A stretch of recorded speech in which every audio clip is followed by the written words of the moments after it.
Okay. इस chapter में हमें बता रखा है किसके बारे में, एलिमेंट्स के बारे में, कार्बन के बारे में, कार्बन की फॉर्मेशन के बारे में, कैसे कैसे वो बनते हैं और उसके कंपाउंड्स के बारे में, किस तरह से वो किस किस के साथ जुड़ता है, सिंगल बॉन्ड होता है, डबल बॉन्ड होता है या ट्रिपल बॉन्ड होता है। Okay okay.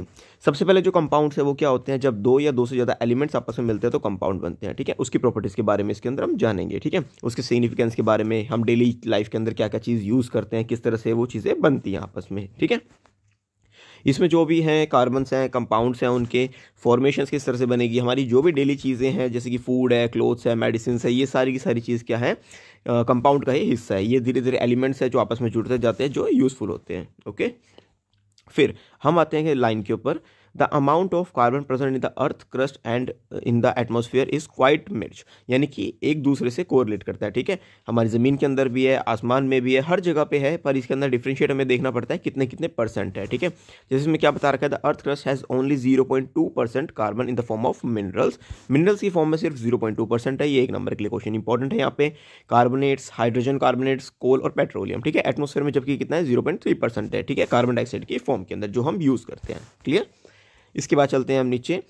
Bonding in carbons, जो कार्बन होता है उसके अंदर बॉन्डिंग किस तरह की होती है। ठीक है, क्या होता है, कोवलेंट बॉन्ड होता है, यानी कि इजी ब्रेकेबल नहीं होता। ठीक है, फिर हमें चैप्टर में क्या बता रखा है, in the previous chapter we have studied, हमने किस चीज़ के बारे में पढ़ा था, आयनिक कंपाउंड्स के बारे में, जैसे कि आयंस कौन कौन से होते हैं। ठीक है, we saw that ionic compounds have high melting point, उनका जो मेल्टिंग पॉइंट होता है वो भी हाई होता है और बॉइलिंग पॉइंट होता है वो भी हाई होता है। ठीक है, conduct electricity in solution, solution के अंदर जैसे पानी लेंगे या कोई भी लिक्विड लेंगे तो उसके अंदर क्या होगा, इलेक्ट्रिसिटी को कंडक्ट करेगा, क्योंकि उसके अंदर जो आयंस होते हैं वो मूव करते हैं। ठीक है, या फिर किस में करेगा, मोल्टन स्टेट के अंदर करेगा। फिर हमें नीचे बता रखा है कि इसके बारे में मेल्टिंग पॉइंट और बॉइलिंग पॉइंट के बारे में, ये एक बार जस्ट रीड कर लेना, इसमें से क्वेश्चन हार्डली आते हैं कभी। ठीक है, उसके बाद next, most carbon compounds are poor conductor of electricity, कुछ कार्बन कंपाउंड्स है वो कैसे है, पुअर कंडक्टर भी है हमारे पास, जो कि डाटा हमें दे रखा है। ठीक है, इसके बारे में हम थोड़ा सा और विस्तार से जान लेते हैं। We can conclude that the forces of attraction between the molecules are not very strong, जिनके अंदर वीक मेल्टिंग और बॉइलिंग पॉइंट होगा, जो उसके जो मॉलिक्यूल्स होंगे ना आपस में वो ज़्यादा पास नहीं होंगे, यानी कि सपोज को ये एक मॉलिक्यूल है और ये एक मॉलिक्यूल है, इसके बीच में हल्का हल्का स्पेस होता है। ठीक है, तो ये जल्दी से ब्रेक हो जाएगा। एक मॉलिक्यूल ये है और एक मॉलिक्यूल ये है, बिल्कुल अच्छे से टाइटली पैक्ड है, तो ईजिली इसका ब्रेक होना आसान नहीं होगा। ठीक है, तो ये वाला जल्दी ब्रेक हो जाएगा, ये नहीं होगा, तो इसका क्या होगा, हाई मेल्टिंग पॉइंट और बॉइलिंग पॉइंट, जबकि इसका क्या होगा, लो हो जाएगा सब चीज़। ठीक है, मेल्टिंग पॉइंट भी इसका लो होगा और बॉइलिंग पॉइंट भी इसका लो होगा। Clear. Okay, since these compounds are very largely non-conductor of electricity, we can conclude that the bonding in this compound does not rise in the ions. ये जो मैंने आपको बता दिया है। ठीक है, फिर हम चलते हैं किसके बारे में, reactivity elements in explaining the tendency to complete the octet. Octet के बारे में आपने जाना होगा कि एलिमेंट शेल्स होते हैं। ठीक है, जितना ज़्यादा वो फिल होगा उतनी ज़्यादा उसकी कैपेसिटी होगी, उतना ज़्यादा उसका हाई मेल्टिंग और बॉइलिंग पॉइंट होगा। ठीक है, elements forming ionic compounds achieve this by either gaining और लूजिंग द इलेक्ट्रॉन्स। सपोज करो कोई भी एक एलिमेंट है, ठीक है, उसके लास्ट शेल के अंदर एक ही एलिमेंट है, या तो वो एक ले सकता है या दे सकता है, तो वो अपना ऑक्टेट कंप्लीट करने के लिए या तो एक ले लेगा तो वो कंप्लीट हो जाएगा, तो वो फुली चार्ज हो जाएगा, या फिर अपना दे देगा और साइड में बैठ जाएगा, किसी और का वेट करेगा कंप्लीट करने के लिए, तो उसको अपना ऑक्टेट कंप्लीट करना पड़ता है। ठीक है, फर्स्ट पार्ट में ये दोनों आपके लिए इंपॉर्टेंट है पॉइंट्स, फर्स्ट भी और सेकंड भी, यहाँ से क्वेश्चन कई बार राइज हो जाता है। ठीक है, it could gain 4 electrons forming carbon 4+ ion anion. ठीक है, या तो वो 4 ले लेगा, ठीक है, कंप्लीट हो जाएगा उसका octet, but it would be difficult for the nucleus with 6 proton to hold. क्या होता है, जो लास्ट शेल होता है उसके अंदर 6 वो होल्ड नहीं कर सकता। ठीक है, मैक्सिमम कितने करेगा, यहाँ पे 2, उसके बाद मतलब 4 तक ही रहेगा प्रोसेस। ठीक है, that is 4 extra electron, 4 extra हो सकते हैं वहाँ पे, या फिर वो अपने 4 छोड़ देगा, तो क्या हो जाएगा, वो कैटायन बन जाएगा। अगर दे देगा तो कैटायन, यानी इसके ऊपर पॉजिटिव चार्ज आएगा कि मैंने दे रखा है, और ले लेगा किसी से तो नेगेटिव चार्ज आ जाएगा, एनायन बन जाएगा वो। ठीक है, but it would require a large amount of energy, बहुत ज़्यादा एनर्जी चाहिए उस 4 को क्या करते हैं, लेने छोड़ने के लिए, पर ऐसा हो नहीं पाएगा। ठीक है, 6 प्रोटॉन के साथ भी वो दूसरा नहीं एडजस्ट कर पाएगा, तो ये दोनों आपको याद करना है, यहाँ पे बहुत इंपॉर्टेंट है। Carbon overcomes this problem by sharing it's valence electron with other atoms. वो क्या करेगा, जो लास्ट शेल के अंदर इलेक्ट्रॉन्स है ना, उसको दे देगा एक को या ले लेगा। Not just carbon but many other elements form molecules by sharing electrons in this manner. बहुत सारे ऐसे हैं जो लेने देने के अंदर विश्वास रखते हैं और एक दे के या फिर दूसरा लेके अपना ऑक्टेट कंप्लीट कर लेते हैं। ठीक है, the simplest molecule formed in this manner is that of hydrogen. Hydrogen कर सकता है ये, क्यों, क्योंकि हाइड्रोजन के अंदर क्या होता है, 1 होता है। ठीक है, hence hydrogen have 1 electron in the K shell and it requires 1 more electron to fill the K shell. ठीक है, एक और चाहिए होता है, या एक दे देगा या फिर एक ले लेगा, तो क्या बन जाएगा, वो हाइड्रोजन कंप्लीट बन जाएगा। ठीक है, H2 की फॉर्मेशन बन जाएगी उसकी। उसके बाद this allow each hydrogen atom to attain the electronic configuration of the nearest noble shell. तो क्या दे रखा है, जो हाइड्रोजन होता है वो क्या होता है, सिंगल सेल्ड होता है, यानी हाइड्रोजन बॉन्ड करता है एक हाइड्रोजन से, ठीक है, सिंगल बॉन्ड होता है उनके बीच में, जैसे इसमें दिखा रखा है। एक तो ये हो गया H-H, दूसरा हो जाएगा हमारे पास क्या है, वो मॉलिक्यूल है, सिंगल मॉलिक्यूल है, तो H, डबल बॉन्ड होते हैं उसके पास H, तो क्या करेगा वो सिंगल सिंगल शेयर कर लेगा, यानी कि एक एक इलेक्ट्रॉन शेयर कर लेगा, एक इसके पास एक इसके पास है, तो ये मिल जाएंगे आपस में इनको, ठीक है। ओके, फिर हमें क्या बता रखा है, क्लोरीन के बारे में बता रखा है, ठीक है। सेकंड पॉइंट के अंदर क्लोरीन हमारे पास, the atomic number of chlorine is 17, उसका 17 है हमें पता है, ठीक है। फिर क्लोरीन की फॉर्मेशन के लिए कितना हो जाएगा, Cl2 हो जाएगा, 34 हो जाएगा, ठीक है, दो क्लोरीन आपस में जुड़ जाएंगे। फिर हम चलते हैं ऑक्सीजन के बारे में। ऑक्सीजन का कैसा होता है बॉन्ड, डबल बॉन्ड होता है, ऑक्सीजन डबल बॉन्ड ऑक्सीजन, ठीक है, डबल बॉन्ड आता है इसके अंदर, तो क्या बन जाएगा, O2 बन जाएगा हमारा, ठीक है। जिस तरह से इस फिगर के अंदर आपको दिखा रखा है, देखो इस फिगर को ध्यान से, ये ऑक्सीजन दिखा रखा है, ऑक्सीजन के मॉलिक्यूल्स दिखा रखे हैं यहाँ पे बीच में, और 4x कहाँ दिखा रखा है, बीच में, यानी कि दो दो शेयर कर लेंगे आपस में, तो क्या बन जाएगा, डबल बॉन्ड का ऑक्सीजन बन जाएगा, ठीक है, O2 बन जाएगा हमारा, ठीक है। इसी तरह से हमारे पास क्या दिखा रखा है, फिर नाइट्रोजन दिखा रखा है। नाइट्रोजन का एटॉमिक नंबर कितना होता है, 7 होता है। वो क्या बनता है, हमेशा हमारा ट्रिपल बॉन्ड का बनता है नाइट्रोजन, वो सिंगल या डबल बॉन्ड में नहीं रुक सकता, जैसे ये नाइट्रोजन दिखा रखा है, नाइट्रोजन ट्रिपल बॉन्ड नाइट्रोजन, ठीक है, इस फॉर्मेशन में रुक जाएगा ट्रिपल बॉन्ड के अंदर। क्लियर, याद रखना, hydrogen single bond, oxygen double bond, nitrogen triple bond, तो इस तरह से मॉलिक्यूल्स और इनकी फॉर्मेशंस होती है। जैसे ये दिखा रखा है, molecule of ammonia has the formula NH3, ये ड्रॉ करने के लिए मैं बता रखा है, इसको हम बाद में अच्छे से जानेंगे, ठीक है। फिर मैं बता रखा है बायोगैस के बारे में। बायोगैस क्या होती है, जो नेचुरल गैस निकलती है, कहाँ से निकलती है, जमीन के नीचे से निकलती है, ओके। CNG क्या होगी, हमारी कंप्रेस नेचुरल गैस होगी। मिथेन, यहाँ पे मिथेन का फॉर्मूला तो आपने पहले ही पढ़ा होगा, ये आपको याद भी होगा, मिथेन का फॉर्मूला क्या होता है, CH4 होता है, ठीक है, okay. Hydrogen as you know has a valency of 1, इसकी वैलेंसी कितनी होती है, 1 होती है। कार्बन इज अ टेट्रावैलेंट, ये क्वेश्चन यहाँ पे आ जाता है कई बार, इसको अच्छे से याद कर लेना, this is very important. Carbon, why carbon is tetravalent, because it has 4 valence electrons, 4 होते हैं, या तो वो ले लेगा या फिर वो दे देगा, ठीक है, अपना ऑक्टेट कंप्लीट करने के लिए, ठीक है, कई बार आएगा चैप्टर के बीच में। Such bond which are formed by sharing an electron pair between two atoms are known as covalent bond. Covalent bond क्या हो जाएगा, जो लेन देन के अंदर काम करेगा, ठीक है, इलेक्ट्रॉन पेयर है, दो एटम्स के बीच में काम होगा, ठीक है, या तो शेयर करेगा, लेगा या फिर देगा, ठीक है, वो क्या हो जाएगा, कोवलेंट बॉन्डिंग हो जाएगी उनके बीच में। Covalently bonded molecules are have to be seen stronger bond with the molecules. Covalent bond कैसे होते हैं, स्ट्रॉन्ग फोर्स होते हैं, but intermolecular forces are weak, जो उसके अंदर की जो फोर्स होती है वो कैसी होती है, वीक होती है। इसकी वजह से क्या होता है, उसका लो मेल्टिंग और बॉइलिंग पॉइंट हो जाता है, क्योंकि अंदर के जब मॉलिक्यूल्स या फोर्सेस कम होंगी तो लो हो जाएगा मेल्टिंग पॉइंट और बॉइलिंग पॉइंट, और जब अंदर के जो फोर्सेस है वो स्ट्रांग होगी तो वो इजीली ब्रेक नहीं हो पाएगा, ठीक है ना, कंपाउंड बहुत ज़्यादा स्ट्रांग बन जाएगा। Since the electrons are shared between atoms, no charge particles are form, कोई भी फॉर्म नहीं बनेगा और पुअर कंडक्टर ऑफ इलेक्ट्रिसिटी हो जाएंगे। जैसे यहाँ पे क्या दिखा रखा है, CH4 का दिखा रखा है, ठीक है, कार्बन बीच में हो गया, हाइड्रोजन 4 जगह पे दिखा रखा है और एक एक मॉलिक्यूल को शेयर कर रहा है, तो क्या बन गया, CH4 बन गया, किसका, मीथेन का बन गया, ठीक है। इतना मेरे हिसाब से आपको सबको समझ में आ गया होगा।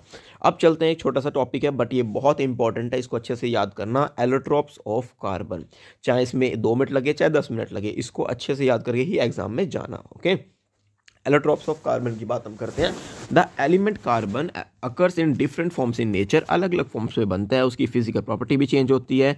Both diamond and graphite are formed by carbon. देखो ग्रेफाइट है बहुत वीक है, डायमंड है बहुत स्ट्रॉन्ग है, पर किससे बना है, कार्बन से बना है, उसके डिफरेंट डिफरेंट स्पेसिफिकेशन से बना है वो, ठीक है। In diamond each carbon is bonded to 4 other carbon, diamond में क्या हुआ है, 4 कार्बन एक दूसरे से जुड़े हैं, forming a rigid 3 dimensional structure, याद रखना है 4 दूसरे कार्बन से जुड़ा 3 डायमेंशनल स्ट्रक्चर है उसका, ठीक है। जबकि ग्रेफाइट जो है उसका क्या है, 3 से जुड़ा हुआ है, 3 कार्बन से जुड़ा है और उसका कैसा है, हेक्सागोनल एरे है, ठीक है, ये यहाँ पे याद कर लेना, ये मोस्ट इंपॉर्टेंट है आपके लिए, ठीक है, डायमंड का स्पेसिफिकेशन और ग्रेफाइट की, ठीक। One of these bonds in double bond and thus the valency of carbon is satisfied, ये आपस में जोड़ गए तो ये ठीक बन गया figure. Graphite structure is formed by hexagonal array is placed between the layer, एक के ऊपर एक लेयर चढ़ती जाती है, किसकी, ग्रेफाइट की, जैसे इसमें दिखा रखी है, ये डायग्राम भी इंपॉर्टेंट है आपके लिए, डायमंड का भी और ग्रेफाइट का भी। जबकि डायमंड में क्या है, 4 मॉलिक्यूल जुड़े हुए हैं, ग्रेफाइट के अंदर क्या है, एक के ऊपर एक रो बनी हुई है। फिर इससे इंपॉर्टेंट एक और आता है हमारे पास, बकमिंस्टर फ्लोरेंस, ठीक है। These two different structures result in graphite and diamond having different physical properties, अलग अलग प्रॉपर्टीज होगी इनकी, जबकि किससे बना हुआ है, सेम कार्बन एलिमेंट से बना हुआ है। Diamond is the hardest substance, आपको पता है, जबकि ग्रेफाइट क्या है, स्मूथ और स्लिपरी है, ठीक है। Graphite is also a good conductor of electricity. जो ग्रेफाइट है वो अच्छा कंडक्टर है हमारी इलेक्ट्रिसिटी का, अनलाइक अदर नॉन मेटल्स, दूसरे नॉन मेटल से, आपको पता है ना। Diamond can be synthesised by subjecting pure carbon to very high pressure and temperature. जो डायमंड बनता है कार्बन को बहुत ज़्यादा प्रेशर में डालने के बाद, और टेम्परेचर जब उसका हाई हो जाता है उसके बाद डायमंड बनता है हमारा, ठीक है ना। आपको पता है हार्ड सब्सटेंस क्या है, डायमंड है हमारा पूरे वर्ल्ड में। These synthetic diamonds are small but are otherwise indistinguishable from natural diamonds, ठीक है। फिर हम चलते हैं इंपॉर्टेंट पॉइंट के ऊपर। Florence from other class of carbon allotropes, ये किससे बना है, ये भी कार्बन से बना है। The first one to be identified was C60। C60 बना था जो किसकी शेप में था, फुटबॉल की शेप में। आप देख सकते हो the structure of C60 Buckminster fullerene football की शेप का है ना। Okay, since this look like the geodesic dome, ये डोम की तरह, अगर इसके अंदर चले जाओगे तो कैसा दिखेगा, अलग अलग स्पेसिफिकेशन फुटबॉल जैसी है, आप इसमें देख सकते हो, ठीक है। ये एक आर्किटेक्चर ने बनाया था, बकमिस्टर फुलर नाम था जिसका। The molecule was named fullerene, Fuller नाम से उसको जाना जाता था, ठीक है। आपको ये सारा का सारा समझ में आ गया होगा इतना, है ना। चलिए अब हम चलते हैं आगे। एलिमेंट सिंगल के साथ भी बना लेता है और कंपाउंड्स के साथ भी जुड़ जाता है, ठीक है ना। ये अच्छे से याद रखना। मीथेन क्या देखा था हमने, CH4। जो मीथेन की फॉर्मेशन देखी थी वो कार्बन की देखी हमने CH4 की। एक कार्बन है और 4 उसके साथ कौन जुड़े हुए हैं, हाइड्रोजन एटम्स जुड़े हुए हैं, है ना। ये बताया गया है मीथेन के अंदर।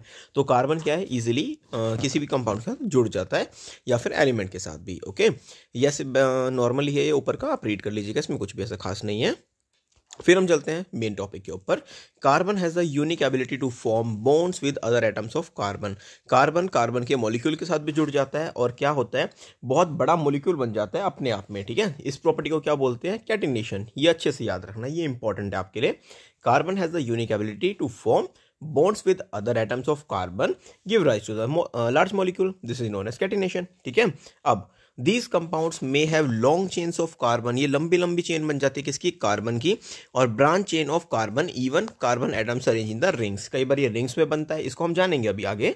सिंगल पार्ट भी होता है इसका, डबल भी होता है, ट्रिपल भी होता है। तो कैसे कैसे बॉन्ड्स बनते हैं, single bond, double bond, triple bond, ठीक है। अभी हम इसका डायग्राम बनाएंगे आगे और इसके बारे में जानेंगे अच्छे से, ठीक है। Compounds of carbon which are interlinked by only single bond between the carbon atoms is known as saturated compounds। याद रखना इंपॉर्टेंट है हमारे पास ये नेक्स्ट पॉइंट इसी पैराग्राफ में। फर्स्ट ये हो गया आपका, सैचुरेटेड कंपाउंड्स कौन से होते हैं और अनसैचुरेटेड कौन से होते हैं। सैचुरेटेड वो कंपाउंड्स होंगे जिसमें सिंगल बॉन्ड बनेगा, ठीक है। जबकि क्या होगा, अनसैचुरेटेड कौन से होंगे, जिसके अंदर डबल बॉन्ड बनेगा या फिर ट्रिपल बॉन्ड बनेगा। ओके, इसको अच्छे से याद कर लेना, ये इंपॉर्टेंट क्वेश्चन है और कई बार एग्जाम में पूछा गया है। Clear. No other elements exhibits the property of catenation to extent seen in the carbon compounds. Normally, silicon forms compound with hydrogen which have chains up to 7 or 8 atoms. Silicon बनता है जिसके अंदर hydrogen की atoms भी होते हैं, कब तक, 7 या 8 एटम्स तक होते हैं। But these are very reactive, ये बहुत जल्दी से रिएक्ट करते हैं। क्यों, क्योंकि इसके अंदर हाइड्रोजन है। आपने सुना होगा हाइड्रोजन बहुत रिएक्टिव है, जल्दी से रिएक्ट कर जाता है किसी भी चीज़ के साथ। The carbon carbon bond is very strong and hence stable. जो कार्बन के साथ बॉन्ड है वो बहुत स्ट्रॉन्ग है, ठीक है ना, और अच्छे से स्टेबल हो जाता है, दूसरी चीज़ मिल जाता है, इंटरलिंक कर जाता है दूसरे कंपाउंड्स के साथ, ठीक है। होप्स आपको फर्स्ट ये पार्ट समझ में आ गया होगा। 3 चीज़ में याद करनी है, कैटिनेशन क्या होता है, सैचुरेटेड कंपाउंड्स कौन से होते हैं, अनसैचुरेटेड कंपाउंड्स कौन से होते हैं, ठीक है। Next, since carbon has a valency of 4, पता है ना कार्बन की वैलेंसी कितनी है, 4 है। इसको यहाँ पे हम मार्क कर लेंगे याद करने के लिए। It is capable of bonding with 4 other atoms of carbon. तो किसका जुड़ेगा, एक 4 के साथ ही जुड़ेगा। जैसे कि हम एग्जांपल ले लेते हैं इसका, सिंगल C कार्बन है तो 4 के साथ जुड़ेगा।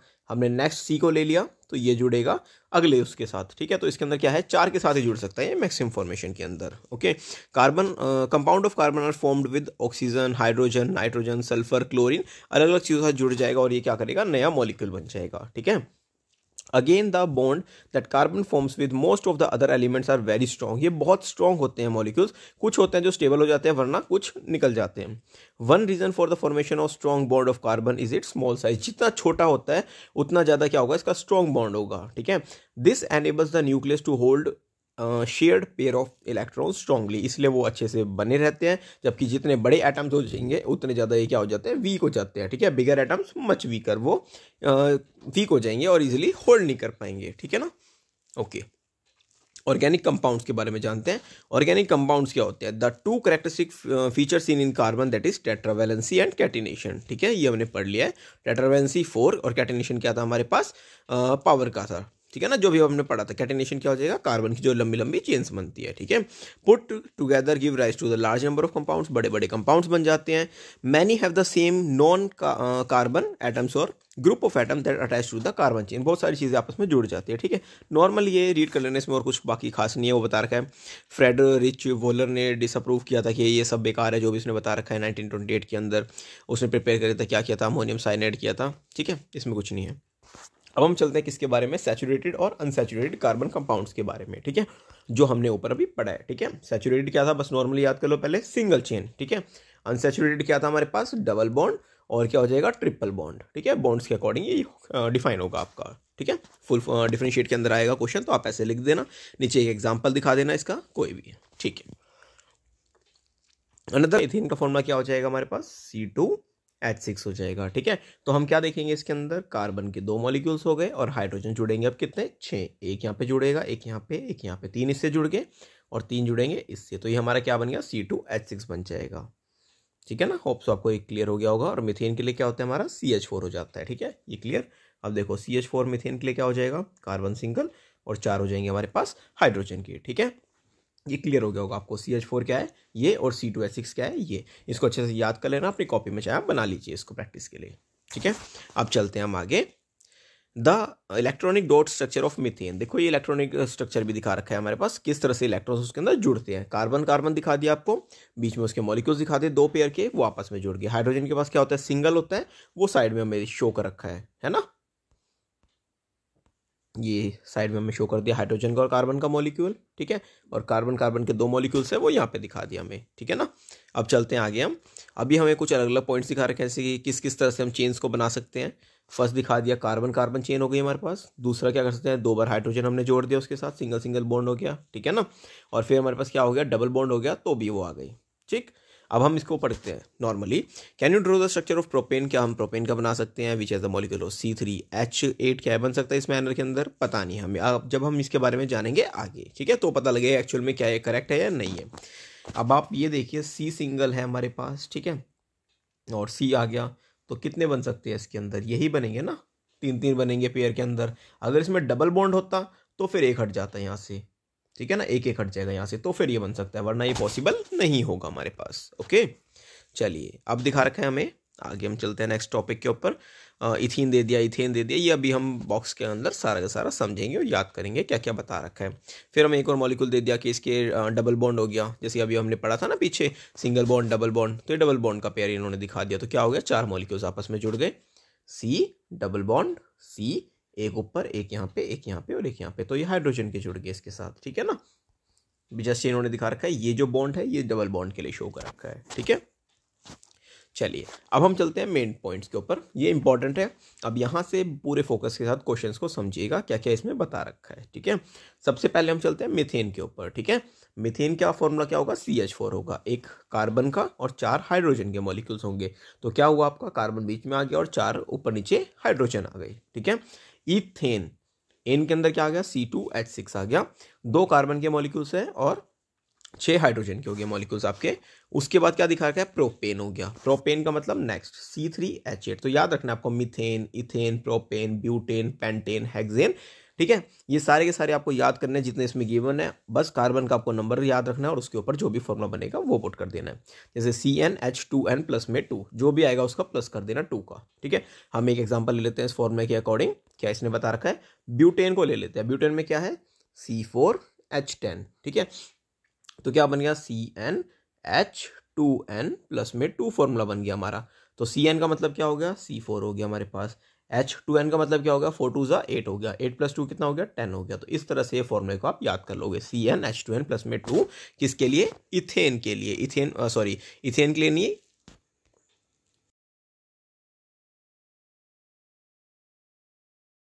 के लिए होगा ये एन वालों के लिए। ठीक है, चलिए अब आगे चलते हैं हम।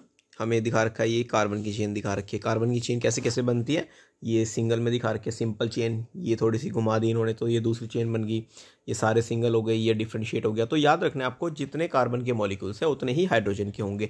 चेन चाहे किसी भी तरह से डिफरेंशिएट होगी उतने ही मॉलिक्यूल्स उसमें ऐड ऑन होंगे। आप डिफरेंट तरीके से उसको बना सकते हो, आपका आंसर और रिजल्ट वही रहेगा। ठीक है, अब जैसे हमें क्या दिखा दिया यहाँ पे साइक्लोहेक्सेन दिखा दिया। साइक्लोहेक्सेन का मतलब क्या होगा, साइक्लिक मॉड्यूल हो गया, जैसे कि कार्बन कार्बन कार्बन कार्बन। अब इसको बनाना भी देख लेते हैं एक बार कैसे बनेगा। जैसे कि एक कार्बन सिंगल बॉन्ड चला गया, फिर यहाँ पे जुड़ के एक सिंगल बन जाएगा, फिर नीचे आ जाएगा, तो ये क्या हो जाएगा, साइक्लिक हो जाएगी हमारे पास चेन। ठीक है, अब हाइड्रोजन का क्या करना है आपने देख लिया, सिंगल सिंगल जुड़े हुए हैं तो एक इसका दो, मतलब दो इसके दो इसके दो इसके दो इसके, तो ऐसे आप हाइड्रोजन के आपस में जोड़ते चले जाना। ठीक है ना, उसमें आपकी काउंटिंग हो जाएगी कौन कौन से कितने कितने जुड़ेंगे और इसको मॉलिक्यूल को बन जाएगा ये आपका। ठीक है ना, क्लियर हो गया होगा आपको। ये किसका बना है हमारा, 1 2 3 4 5 6 मॉलिक्यूल हो गए हमारे किसके, कार्बन के, और 12 कितने हो गए, हाइड्रोजन के हो गए। क्लियर, ये कौन सा बनाना हुआ, साइक्लोहेक्सेन, क्योंकि हमने 6 पार्ट लिए इसलिए हेक्सेन बन गया, और साइक्लिक मॉड्यूल है इसलिए क्या बोलते हैं इसको, साइक्लो बोलते हैं। ठीक है, नेक्स्ट अब क्या दिया इन्होंने, बेंजीन के बारे में बता रखा है। ठीक है, बेंजीन के अंदर क्या होता है, डबल बॉन्ड होता है। कब आता है, एक एक छोड़ के आते हैं बेंजीन। ये सिंगल ले लिया हमने सी, फिर एक डैश दे के सी दे दिया, फिर डबल बॉन्ड लगेगा, फिर सी आ गया हमारे पास। ठीक है, फिर एक और सी आ गया, फिर डबल बॉन्ड लगेगा, फिर आपका सी आ गया यहाँ पे सिंगल बॉन्ड के साथ सी, और यहाँ पे फिर डबल बॉन्ड। तो याद रखना है आपको, एक सिंगल होगा, एक डबल होगा, फिर एक सिंगल होगा, इस तरह से चेन बनती है। और आपने सीखा था जब डबल बॉन्ड होगा तो क्या होगा, सिर्फ सिंगल मॉलिक्यूल बनेगा उसके साथ जुड़ने के लिए। ठीक है, साइक्लिक है ना, इसलिए सिंगल सिंगल एच इसके साथ जुड़ते जाएंगे बस। तो ये कौन सा फॉर्मूला है हमारा, बेंजीन का। तो क्या बना ये हमारा C6 और H6, है ना इजी, आपको अच्छे समझ में भी आ रहा होगा और मज़ा भी आ रहा होगा साथ साथ पढ़ते पढ़ते। ठीक है ना, ये सब क्लियर हो गया होगा आपको। ये कौन सा है हमारे पास, अनसैचुरेटेड फॉर्म है। ठीक है ना, क्योंकि डबल बॉन्ड क्या थी हमारी, अनसैचुरेटेड, सिंगल बॉन्ड सैचुरेटेड, याद रखना, double triple unsaturated single saturated. All these carbon compounds which contain only carbon and hydrogen is known as hydrocarbons। जिसके अंदर सिर्फ कार्बन होता है और हाइड्रोजन होता है उसको क्या बोलते हैं, हाइड्रोकार्बन्स बोलते हैं। ठीक है, among these the saturated hydrocarbons is known as alkanes. जो सैचुरेट होंगे सिंगल बॉन्ड वाला होगा वो कौन होगा, एल्केन्स होगा। ठीक है, डबल बॉन्ड और ट्रिपल बॉन्ड वाले क्या होंगे, सॉरी डबल बॉन्ड वाला क्या होगा, एल्कीन्स होगा, और ट्रिपल बॉन्ड वाले को बोलते हैं एल्काइंस बोलते हैं। ठीक है, तो याद क्या रखोगे आप इसके अंदर, एल्केन एल्कीन एल्काइन। ठीक है, ये बहुत ईजी सा है आपका। फिर हम आगे चलते हैं। ओके, ये सारा बता रखा है, वैसे ही आप जनरली इसको रीड कर लेना। एक ये छोटा सा बॉक्स और आ गया, ये इंपॉर्टेंट है आप सबके लिए। सबसे पहले बता रखा है हेलो एल्कीन्स। हेलो एल्कीन्स में कौन आएगा आपका, क्लोरो, क्लोरो यानी क्लोरीन, और ब्रोमो यानी कि ब्रोमीन। ठीक है, तो Cl जुड़ जाएगा क्लोरो के लिए, Br के लिए ब्रोमीन जुड़ जाएगा, एल्कोहल के लिए आप OH जोड़ोगे, एल्डिहाइड, एल्डिहाइड के लिए याद करना आप COOH, C डबल बॉन्ड हो जाएगा O का, और सिंगल बॉन्ड हो जाएगा H का। कीटोन की बात करोगे तो COO हो जाएगा। ठीक है, C और डबल बॉन्ड O यानी कि 2 बार है। कार्बोक्सिलिक एसिड के अंदर क्या आ जाएगा, COO और OH आ जाएगा इसके अंदर। ठीक है, ये जनरली आपको याद करना है। अब इसको आगे हम यूज़ करते हैं, किस तरह से यूज़ करेंगे वो देख लेते हैं। इनको क्या बोलते हैं, फंक्शनल ग्रुप्स बोलते हैं, क्योंकि ये हेल्प करते हैं कंपाउंड्स को नया नाम देने के लिए, नई चेन बनती है इसके अंदर, और डिफरेंट मॉड्यूल्स के अंदर हम जानेंगे इसके बारे में। ठीक है, होमोलोगस सीरीज, होमोलोगस सीरीज क्या है, अब इसके बारे में दिखा रखा है हमें। ठीक है, एल्केन्स है, एल्कीन्स है, एल्काइंस है, ये डिफरेंट फॉर्म्स को इन्होंने जनरेट कर रखा है, बता रखा है। जैसे कि इन्होंने क्या लिया, CH3OH ले लिया, तो OH किसके लिए था, अल्कोहल के लिए था। ठीक है, तो ये क्या बन गया आपका, C है, सिंगल बॉन्ड है, तो क्या बन गया, मिथेनॉल बन गया, फिर इथेनॉल बन गया, फिर इस तरह से ये चेन बढ़ती चली जाएगी। ठीक है, बस आपको क्या लगाना है, OH देखते OL लगा दोगे उसमें। ठीक है ना, जब भी आपका OH होगा तो क्या लग जाएगा, OL लग जाएगा। ठीक है, लास्ट का। चलिए आगे चलते हैं, ये बहुत इजी है, कुछ भी नहीं है इसके अंदर, है ना। कुछ भी दिक्कत हो आपको, कुछ भी डाउट हो आपको किसी भी तरह का, आप नीचे कमेंट सेक्शन में डाल सकते हैं, मैं आपके डाउट्स को क्लियर करूंगा। अदरवाइज हम क्या करेंगे, एक जूम क्लास रख लेंगे, जूम क्लास में आपके सारे के सारे डाउट्स को रेक्टिफाई कर देंगे, और आपके लिए भी अच्छा होगा, और हमारा इंटरेक्शन भी हो जाएगा कि हमारे पास कितने फॉलोअर्स हैं, कौन कौन सब्सक्राइबर्स हैं, कहाँ से लोग हैं, और क्या क्या पढ़ाई कर रहे हैं। ठीक है ना, चलिए अब आगे चलते हैं। हम इसके बारे में एक्टिविटी दिखा रखी है, ये कोई काम की नहीं हमारे पास। फिर नोमेनक्लेचर बता रखा है। नोमेनक्लेचर का मतलब क्या हो गया, नाम, किस तरह से हम इसकी नेमिंग करेंगे। ठीक है, नेमिंग्स मैं आपको एग्जांपल के थ्रू समझाऊंगा तो मेरे हिसाब से आपको ज़्यादा अच्छे से क्लियर हो जाएगा। ये आप जनरली नॉर्मली रीड कर लेना, इसमें कुछ भी दिक्कत हो बता दीजिएगा। ठीक है, चलिए अब ये मेन बॉक्स है, ये इंपॉर्टेंट है हमारे लिए। सबसे पहले हमें क्या बता रखा है, हेलो एल्केन के बारे में क्या एग्जाम्पल है, ध्यान से सुनो।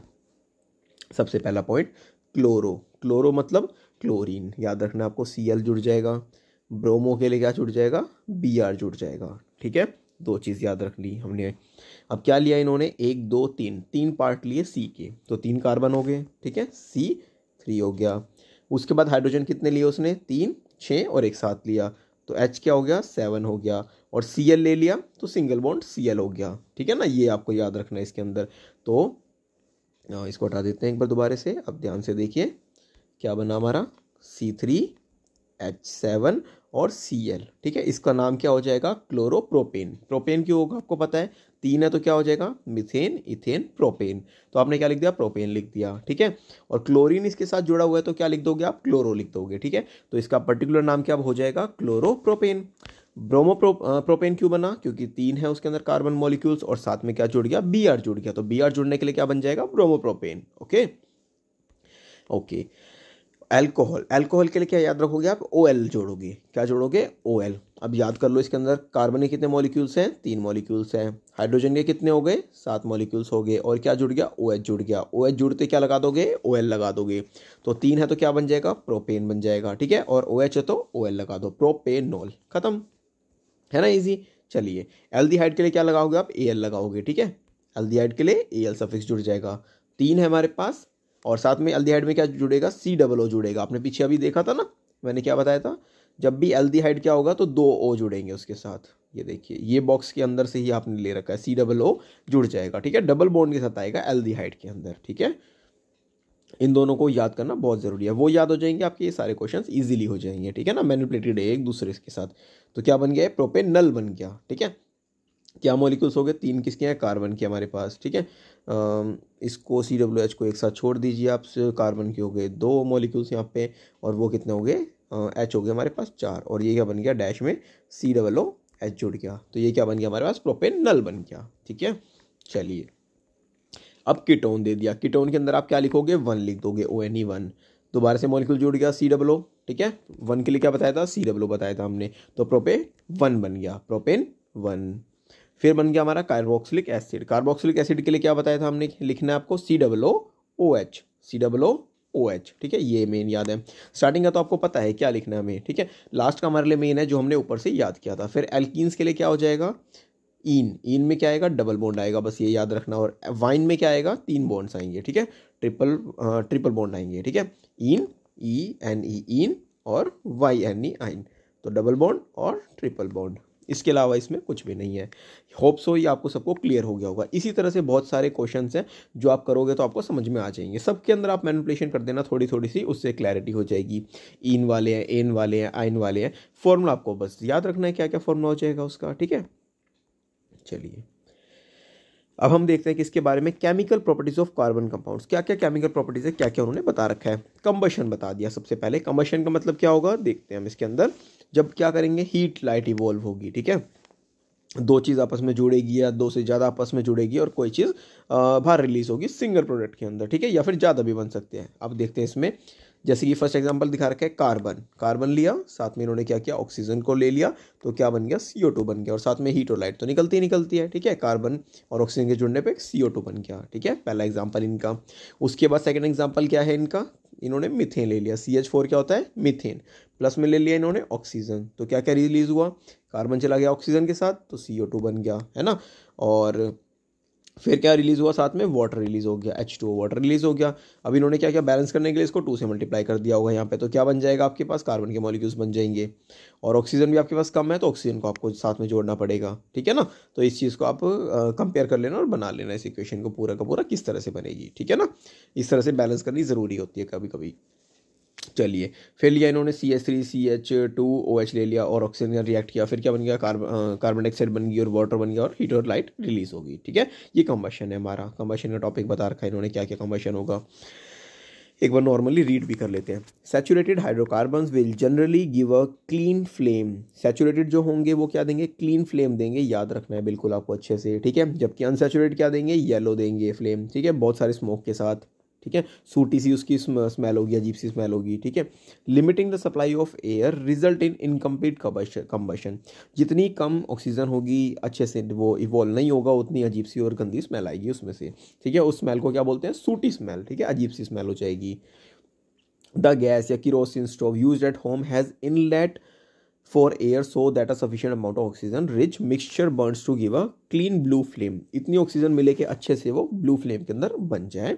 If you observe the bottoms of cooking vessels getting blackened, अगर वो काले हो जाते हैं, it means that the air holes are blocked. वो एयर होल्स ब्लॉक हो चुकी हैं और फ्यूल हमारा सिर्फ वेस्ट हो रहा है और वो चीज़ अच्छे से गर्म या उतना ऑक्यूपाई नहीं हो पा रहा है. Fuel such as coal petroleum have some amount of nitrogen and sulphur in them. ये चीज़ें होती हैं उसमें, जिसकी वजह से क्या होता है, ऑक्साइड्स बन जाते हैं सल्फर के और नाइट्रोजन के भी ऑक्साइड्स बन जाते हैं.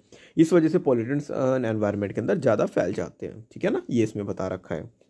चलिए, ये बॉक्स थोड़ा सा इंपॉर्टेंट है जो हमारा नॉर्मली हम कई बार जान भी चुके हैं, इसके बारे में थोड़ा सा और इलेबरेट कर लेते हैं. ठीक है.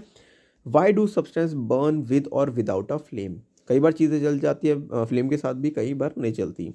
हैव यू ऑब्जर्व्ड आइदर अ कोल और अ वुड फायर. क्या आपने कभी देखा इनको? अगर नहीं देखा तो आप देख सकते हैं उसके बारे में. चलिए, you have seen above the candle और LPG in the gas stove burns with a flame. ये फ्लेम के साथ जलते हैं, आग जैसे जलती है ना, आपने देखा होगा गैस स्टोव से उसमें ऊपर आग निकलती है, जबकि लकड़ी को जलाते हैं, सॉरी लकड़ी को नहीं, कोयले को देखते हैं तो बर्नआउट ज़्यादा आग नहीं होती, वो सिर्फ जलता जलता दिखता है. लकड़ी क्या होती है, वो भी धुआं धुआं करती है, थोड़ा जलती है, लेकिन एक्चुअल में क्या होती है, उसके अंदर की अग्नि होती है. ठीक है, ये बता रखा है. However you have observe the coal और चारकोल इन अंगीठी. अंगीठी में आपने उसको देखा होगा, रेड कलर की हो जाती है, हल्की हल्की फ्लेम देते हैं. लेकिन एलपीजी क्या होती है, पूरी बर्न आउट होती है बाहर, है ना. This is because a flame is only produced when gaseous substance burn. जब भी गैस या उससे रिलेटेड सब्सटेंस बर्न होता है तो ऐसा होता है. व्हेन वुड और चारकोल इज इग्नाइटेड, जब वुड या चारकोल इग्नाइट होते हैं, जलते हैं, द वोलेटाइल सब्सटेंस प्रेजेंट वेपराइजेज, वो बाहर निकल जाता है और उसकी वजह से वो अच्छे से बर्न होता है. ठीक है. अब ल्यूमिनस फ्लेम क्या होता है, जो रोशनी करे. ठीक है. Is seen when the atoms of the gases substance are heated and starts to glow. वो ग्लो करना स्टार्ट कर देते हैं. The colour produced by each element is characterised property of that element. वो उसकी प्रॉपर्टी के बारे में बताते हैं, वो कैसा है. सूटी फ्लेम देगा तो यानी इनकम्प्लीट कंबशन है, बस ये बता रखा है, इसके अलावा इसमें कुछ भी नहीं है. ठीक है. अब बता रखा हमें किसके बारे में, formation of coal and petroleum के बारे में. कोयल कैसे बनता है और पेट्रोलियम कैसे बनता है, इसके बारे में तो आप जान चुके हो. ठीक है. पेट्रोलियम कैसे बनेगा, ज़मीन के नीचे प्रोसेस होगा. कोल कैसे बनेगा, वो भी ज़मीन के नीचे प्रोसेस होगा. कैसे होगा, ज़मीन है, एनिमल्स मर गए, प्लांट्स मर गए, उसके ऊपर क्या हुआ, पानी का प्रेशर पड़ा, फिर उसके ऊपर मिट्टी की रेत पड़ गई, है ना. धीरे धीरे प्रेशर पड़ता जाएगा उनके नीचे और धीरे धीरे वो कन्वर्ट होते जाएंगे किसमें, पेट्रोलियम में और कोल के अंदर. ठीक है. ये अच्छे से हमें याद करना है, इसके अलावा तो इसमें कुछ पता ही नहीं रखा. तो इसमें क्या बता रखा है, मेनली हमें कोल के बारे में और पेट्रोलियम के बारे में. जो कोल होता है वो कैसे बनता है, जो प्लांट्स होते हैं हमारे, ठीक है, रॉक्स वगैरह होती हैं, वो धीरे धीरे नीचे कन्वर्ट होते हैं. सबसे पहली बात बता रखा है, एनिमल्स और प्लांट्स क्या होते हैं, वो ऑयल और गैस के अंदर कन्वर्ट होंगे. ठीक है. जो प्लांट्स है, एनिमल्स है, किस में होंगे, ऑयल और गैस के अंदर कन्वर्ट होंगे. और जबकि दूसरी चीज़ है हमारे पास कौन से, coal is remains of trees, ferns and other plants. कुछ तरह के प्लांट्स हैं जिससे कोयला बनता है. ठीक है, ये मेनली याद रखना है. और ऑयल और गैस किससे बनेगी, मेनली एनिमल से, जो मर जाते हैं उसके अंदर. ठीक है, ज़मीन के नीचे ढह जाते हैं. उसके बाद उसके ऊपर रेत होती है, जो मिट्टी है, मिट्टी की लेयर चढ़ी, फिर पानी है ऊपर, फिर प्रेशर पड़ा, फिर मिट्टी चढ़ी, तो धीरे धीरे प्रेशर्स की वजह से बहुत ज़्यादा हाई टेम्परेचर और प्रेशर बढ़ जाता है, जिसकी वजह से धीरे धीरे कन्वर्ट होना स्टार्ट कर देते हैं. ठीक है. व्हेन दे डाई, जब वो मर जाते हैं, their body sank to the bed sea, वो वहाँ पे रह जाती है, मिट्टी की वजह से बन जाते हैं. बैक्टीरिया उनको धीरे धीरे ख़त्म करने की कोशिश करता है और वहाँ पे बहुत ज़्यादा प्रेशर लगता है, जिसकी वजह से वो धीरे धीरे कन्वर्ट होना स्टार्ट कर देते हैं. ठीक है. फॉसिल फ्यूल, अब यहाँ पे एक नया टॉपिक दे रखा है आपको, फॉसिल फ्यूल क्या होते हैं. फॉसिल फ्यूल क्या होते हैं, जैसे कि अगर कोई भी फिश मर गई, ठीक है, तो उसकी हड्डियाँ एज इट इज़ पड़ी हुई हैं, तो उससे एक पर्टिकुलर छाप बन गई उस पर्टिकुलर एरिया में, तो वो फॉसिल फ्यूल हो गया. कि हमें किसके बारे में, पुरानी चीज़ों के बारे में जानने को मिला, किसी भी डेड रिमेन्स या किसी भी तरह की प्रोसेसिंग से. ठीक है ना, ये इसमें बता रखा है. ओके. ऑक्सीडेशन के अंदर, ऑक्सीडेशन में होता क्या है, एडिशन ऑफ ऑक्सीजन और रिमूवल ऑफ हाइड्रोजन. ठीक है, इसके बारे में तो हमने अच्छे से जाना था. इस पार्ट में हमें क्या बता रखा है, carbon compounds can be easily oxidised on combustion. जैसे उसको फ्लेम मिलेगी, आग मिलेगी, तो वो ऑक्सीडाइज हो जाएगा. ठीक है. In addition to this complete oxidation we have reactions with alcohols are converted to carboxylic acid. जो भी अल्कोहल होगा वो किस में चेंज हो जाएगा, कार्बोक्सिलिक एसिड में हो जाएगा. ठीक है ना. जैसे हमें दिखा रखा है, फर्स्ट CH3CH2OH. ठीक है. इथेनॉल है हमारे पास, एल्काइन अल्कलाइन KMnO4 डाला है हमने इसके अंदर, हीट किया इसको और एसिडिफाइड किया है K2CrO7 के अंदर. ये लिखना बहुत ज़रूरी है क्योंकि इन सब चीज़ों से रिएक्शन होगा तो क्या बन जाएगा, कार्बोक्सिलिक एसिड बन जाएगा. ठीक है ना, ये ज़रूरी है. ऑक्सीडाइजिंग एजेंट्स क्या होते हैं, जो उनकी हेल्प करते हैं. We see that some substance are capable of adding oxygen to other. जो ऑक्सीजन डालने में हेल्प कर रहा है, they are known as oxidising agent. ठीक है ना, ये इंपॉर्टेंट है आपके लिए. What are oxidising agent, what is oxidising agents हो गए यहाँ पे, और परफॉर्मेंस के लिए आएगा ऑक्सीडाइजर्स कौन होते हैं, ठीक है। फिर अल्कलाइन पोटेशियम परमैंगनेट और acidified potassium dichromate are oxidising alcohol to acid. ये क्या करेगा, अल्कोहल को एसिड में चेंज कर देगा। तो आपको ये दोनों नाम याद रखने हैं, कौन कौन है हमारे पास, फर्स्ट पार्ट है और ये सेकंड पार्ट है, ठीक है। चलिए, इनको क्या बोलते हैं, ऑक्सीडाइजिंग एजेंट्स बोलते हैं, ठीक है। अब चलते हैं हम एडिशन रिएक्शन के ऊपर। क्या बता रखा है इसमें, अनसैचुरेटेड हाइड्रोकार्बन्स ऐड हाइड्रोजन। इसमें क्या होगा, हाइड्रोजन ऐड होगा, ठीक है। जैसे एग्जांपल के अंदर नीचे दिखा रखा है, इन्होंने हाइड्रोजन ऐड किया है यहाँ पे, ठीक है। फिर in the presence of catalyst such as palladium डालेंगे या फिर निकल डालेंगे टू गिव सैचुरेटेड हाइड्रोकार्बन, जिससे क्या होगा, सैचुरेटेड हाइड्रोकार्बन आ जाएगा, है ना। सैचुरेटेड हाइड्रोकार्बन फिर से आपको याद होगा क्या है, सिंगल बॉन्ड। अनसैचुरेटेड हाइड्रोकार्बन कौन से होते हैं, जिसमें आता है डबल बॉन्ड या फिर क्या आ जाएगा, ट्रिपल बॉन्ड आ जाएगा, ठीक है ना। Okay, catalysts are substances that cause a reaction to occur or proceed at a different rate। ये रेट चेंज कर देता है उसका, जैसे कोई नॉर्मल रिएक्शन हो रहा होता है, ये डाल देता है तो रिएक्शन फास्ट होने लग जाता है, ठीक है ना। This reaction is commonly use in the hydrogenation of vegetable oils. Vegetables oils में ये प्रोसेस सारा का सारा यूज होता है यूजिंग अ निकल कैटलिस्ट। क्या डाला जाएगा इसमें, निकल डाला जाएगा, ठीक है ना। Okay, vegetable oil generally have a long unsaturated hydrocarbon chain. जैसे क्या दिखा रखा है इसमें, डबल बॉन्ड की चेन है, 2 R दिखा दिए, ठीक है, कोई भी हो सकता है हमारे पास। निकल कैटलिस्ट को डाला गया, हाइड्रोजन को डाला गया, उसके बाद क्या बन गया, सिंगल बॉन्ड बन गया। ये कौन सा है, सैचुरेटेड कार्बन चेन है, ठीक है ना। याद रखना है, अनसैचुरेटेड क्या करता है, सैचुरेटेड में चेंज करता है। वेजिटेबल ऑयल्स को किस में चेंज करेगा, एनिमल फैट्स में, फैटी एसिड्स के अंदर, ओके। चलिए, you must have seen advertisements stating that some vegetable oils are healthy. कुछ हेल्दी होते हैं। Animal fats generally contain saturated fatty acids, ठीक है, ये याद रखना है। एनिमल फैट्स में क्या होता है, सैचुरेटेड फैटी एसिड्स होता है, which are said to be harmful for health, जो क्या है हमारी हेल्थ के लिए अच्छा नहीं है, ठीक है। तो oil containing unsaturated fatty acid should be chosen for cooking. उन ऑयल्स को यूज़ करना चाहिए जिसमें अनसैचुरेटेड फैटी एसिड्स होते हैं, ठीक है। तो हमें इसके लिए पर्टिकुलरली यूज़ करना चाहिए सरसों का तेल, ठीक है, वो सबसे अच्छा रहता है, वो आपको ना तो हार्म करेगा दूसरे ऑयल्स की तरह, ओके। चलिए, सब्स्टिट्यूशन रिएक्शन, अब क्या इसके बारे में बता रखा है, substitution reaction. Saturated hydrocarbons are fairly unreactive, ये ज़्यादा रिएक्टिव नहीं होते।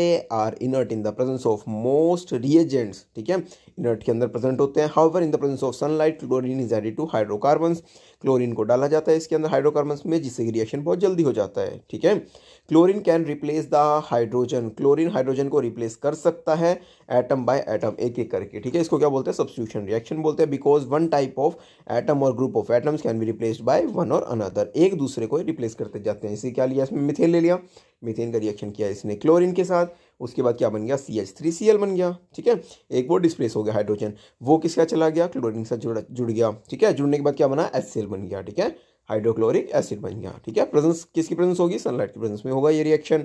क्लियर, आप सबको अच्छे लग रहा होगा, सब कुछ समझ में आ रहा होगा। कुछ भी दिक्कत हो आपको किसी भी टॉपिक से रिलेटेड, तो आप कमेंट सेक्शन में डाल सकते हैं, उसके लिए मैं आपकी पूरी हेल्प करूँगा, ओके। अब हमारा टॉपिक है some important carbon compounds.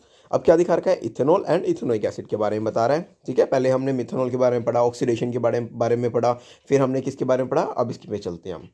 Many carbon compounds are invaluable to us, बहुत सारे कार्बन कंपाउंड्स है जिसकी हमें जरूरत नहीं है, जैसे इथेनॉल। अब इथेनोइक एसिड के बारे में पढ़ेंगे। प्रॉपर्टीज बता रखी है सबसे पहले तो, इथेनॉल इज लिक्विड, याद रखना इथेनॉल कैसा होता है, लिक्विड होता है रूम टेम्परेचर के ऊपर।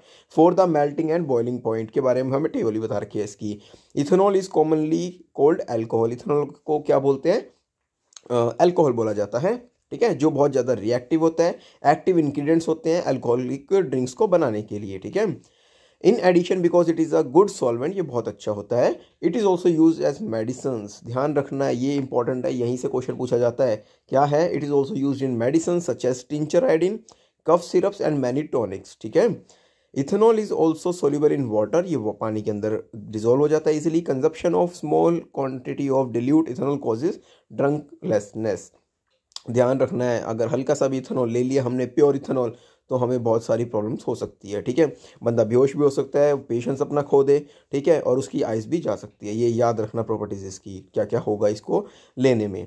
Even though this practice is condemn, इसको मना कर दिया गया है, हर जगह रोक दिया गया है कि इथेनॉल नहीं मिलेगा, ये क्या है, लीगल नहीं है।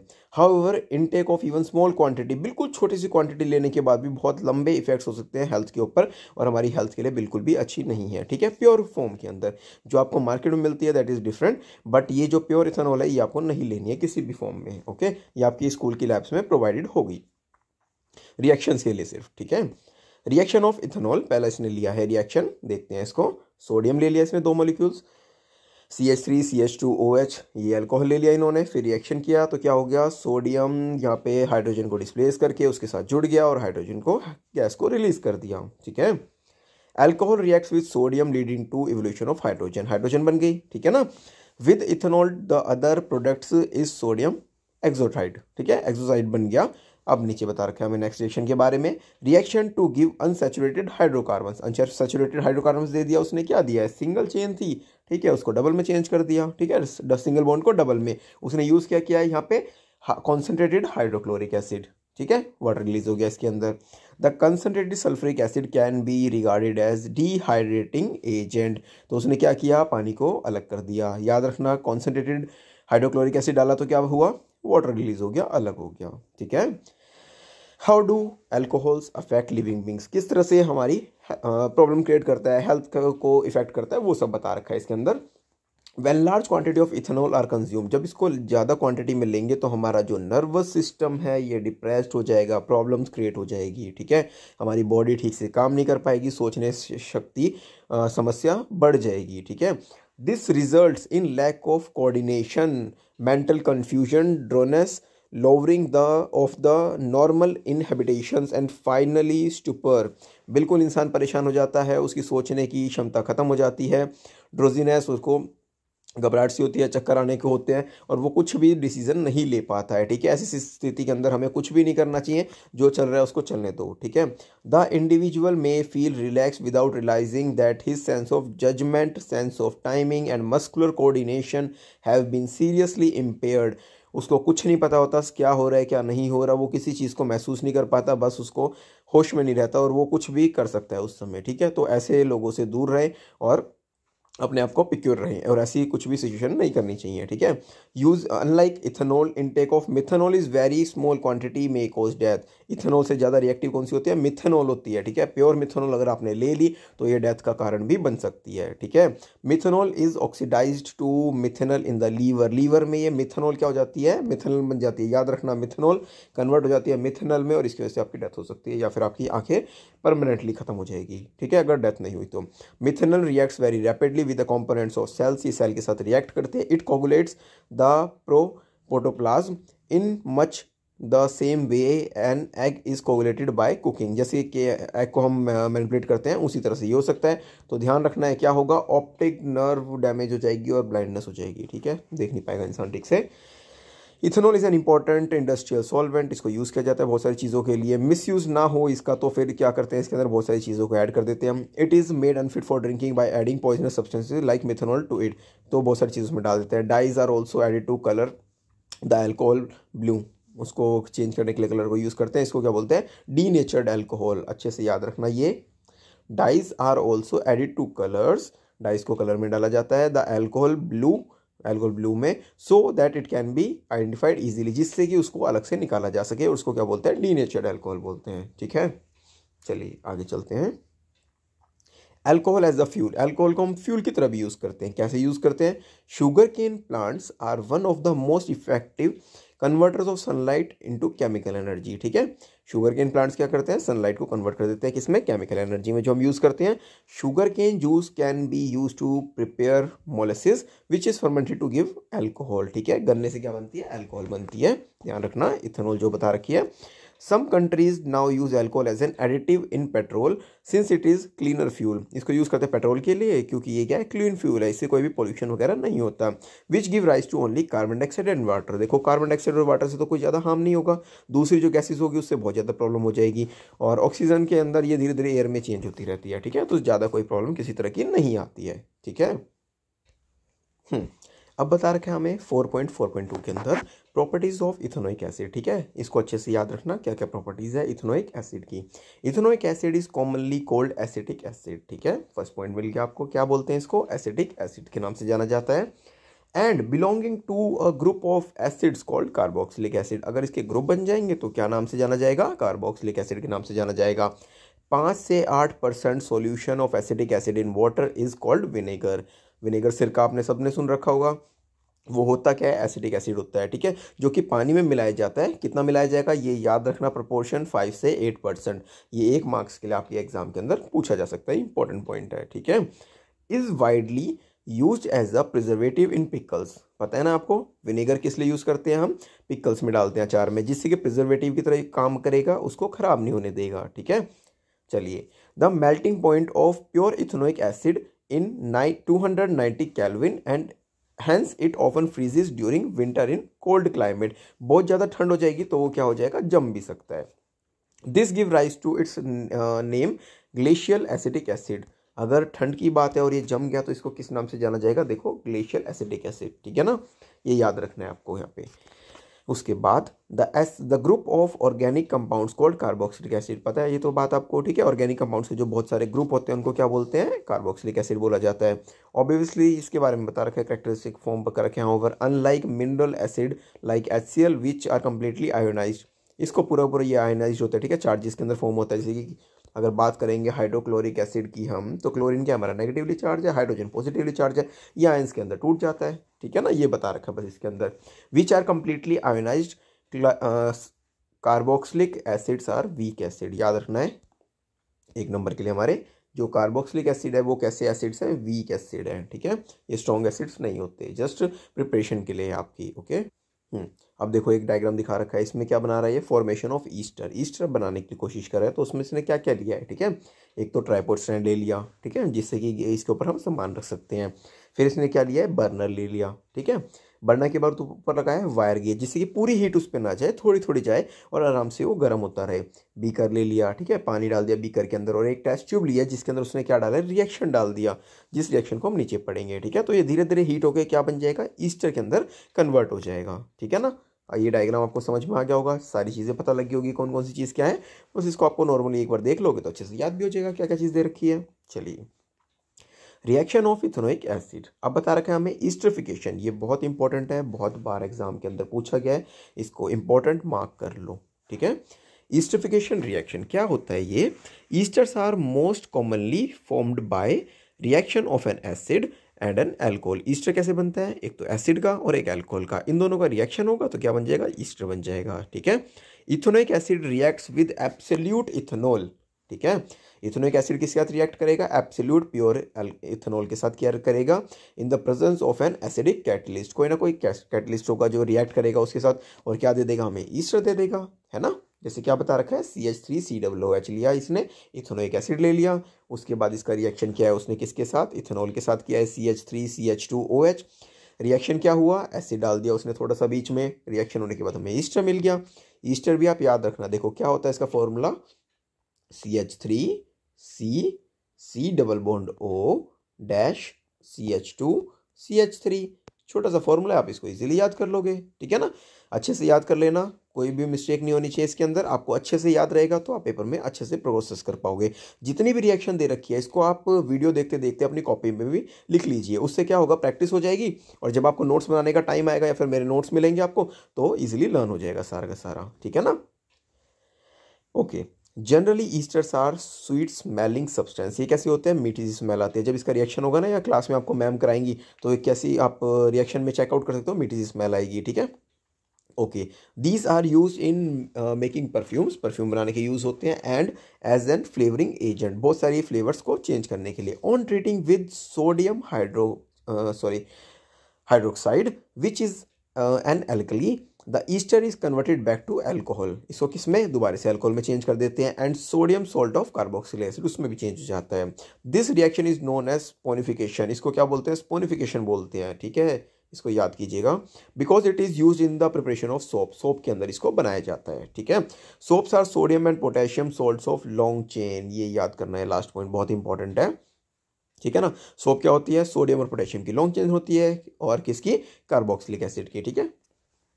चलिए, अब इंपॉर्टेंट टॉपिक हमारा शुरू होएगा, सोप्स एंड डिटर्जेंट, ठीक है, यहाँ से क्वेश्चन पेपर में आता ही आता है। इसका पिछली रिएक्शन में क्या बता रखा था, CH3COOC2H5 का रिएक्शन किया NaOH के साथ, ठीक है, OH इसके अंदर जुड़ गया फर्स्ट पार्ट के साथ, और लास्ट में क्या चला गया, Na जुड़ गया सेकंड पार्ट के साथ, ठीक है। कुछ भी नहीं है, इजी सा है, आप याद कर सकते हो इसको।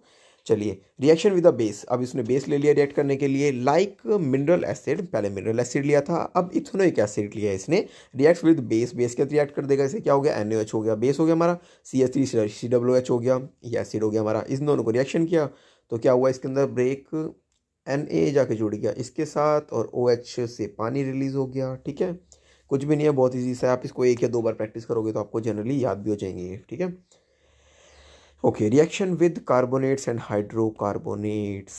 ठीक है, ethanoic acid reacts with carbonates के साथ रिएक्ट करेगा, हाइड्रोकार्बन के साथ रिएक्ट करेगा और क्या देगा, सोल्ट देगा, कार्बन डाइऑक्साइड देगा और वाटर देगा। ठीक है, फर्स्ट पार्ट रिएक्ट किया इसने Na2CO3 के साथ, Na जुड़ गया हमारा फर्स्ट पार्ट के साथ, वाटर रिलीज हो गया, कार्बन डाइऑक्साइड रिलीज हो गया, फिर CH3COOH इसने लिया, NaSO3 के साथ रिएक्ट किया, Na जुड़ गया हमारा फर्स्ट पार्ट के साथ, वाटर रिलीज हो गया और कार्बन डाइऑक्साइड रिलीज हो गई। ठीक है, नॉर्मली आपको फॉर्मेशन में पता लग जाएगा क्या क्या चीज़ इसके अंदर रिलीज होगी, रिलीज होने के बाद जो भी पार्ट बच गया वो आपका फर्स्ट पार्ट हो गया। ठीक है, जब 2 प्रोडक्ट मिले तो क्या हुआ आपको रिजल्टेंट, जब 2 रिएक्टेंट आपस में जुड़े तो क्या हुआ, एक प्रोडक्ट मिल गया और आपस में जो चीज़ थी एक्स्ट्रा वो निकल गई, कार्बन डाइऑक्साइड निकल गई और यहाँ पे वाटर निकल गया। ठीक है ना, और इसके अंदर जो क्वेश्चन है इंपॉर्टेंट वो क्या है आपका, सेकंड क्वेश्चन है, व्हाट आर ऑक्सीडाइजिंग एजेंट्स। ठीक है ना, चलिए अब हमारा इंपॉर्टेंट टॉपिक स्टार्ट हो चुका है, ये मोस्ट इंपॉर्टेंट है आपके एग्जाम के पॉइंट ऑफ व्यू से, बहुत अच्छे से समझिएगा। ठीक है,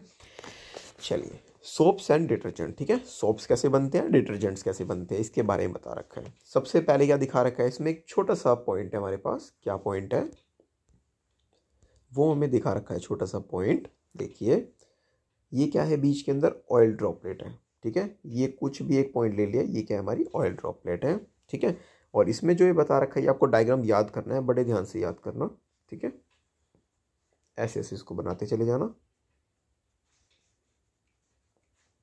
पूरी फॉर्मेशन इसकी ऐसी होगी, इसको बताऊंगा क्या बोलते हैं हर एक पार्ट को आप।